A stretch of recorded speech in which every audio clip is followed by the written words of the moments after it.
Asia মহাদেশৰ ভিতৰত কাজিৰঙাত আছে এখন বিশেষ জিপচি।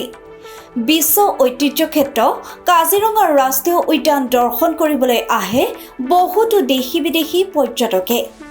এশিঙীয়া গড়ৰ বাবে বিখ্যাত কাজিৰঙা আৰু দেশী বিদেশী পৰ্যটকে কাজিৰঙা ৰাষ্ট্ৰীয় উদ্যান দৰ্শন কৰাৰ কাজিৰঙাৰ এখন বিশেষ জিপচি। যিখন জিপচিত উঠি দেশী বিদেশী পৰ্যটকে লৈ যায় কাজিৰঙাৰ এক মধুৰ স্মৃতি স্মৰণীয় অভিজ্ঞতা।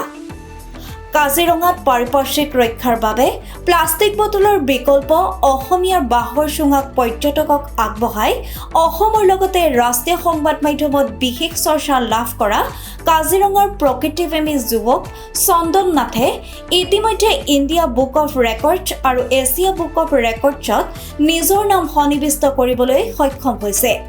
সমগ্ৰ এছিয়া মহাদেশৰ ভিতৰতে এনে ৰেকৰ্ডপ্ৰাপ্ত ষ্টিকাৰ থকা একমাত্ৰ জিপচিখন হৈছে কাজিৰঙাৰ টুৰিষ্ট গাইড চন্দন নাথৰ। এই জিপচিখনত দেশী বিদেশী পৰ্যটকে কাজিৰঙা দৰ্শন কৰি ফটো চেলফি মাৰি আনন্দ কৰি কাজিৰঙাৰ পৰা লৈ গৈছে একোটা মধুৰ স্মৃতি লগতে এক যোগাত্মক বাৰ্তা। এনে স্মৃতি নিবলৈ পাই আনন্দিত হৈছে বুলি মন্তব্য কৰিছে বহু দেশী বিদেশী পৰ্যটকে।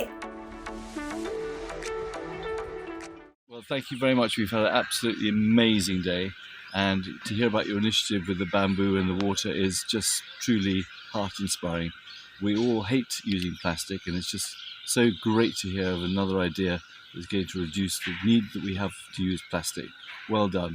And we ourselves today, we had an amazing trip, seeing the wild elephant and the rhino on the road, which I took a wonderful video of, was truly fantastic. We were so lucky. Thank you so much indeed. Also, all the birds. You had so much.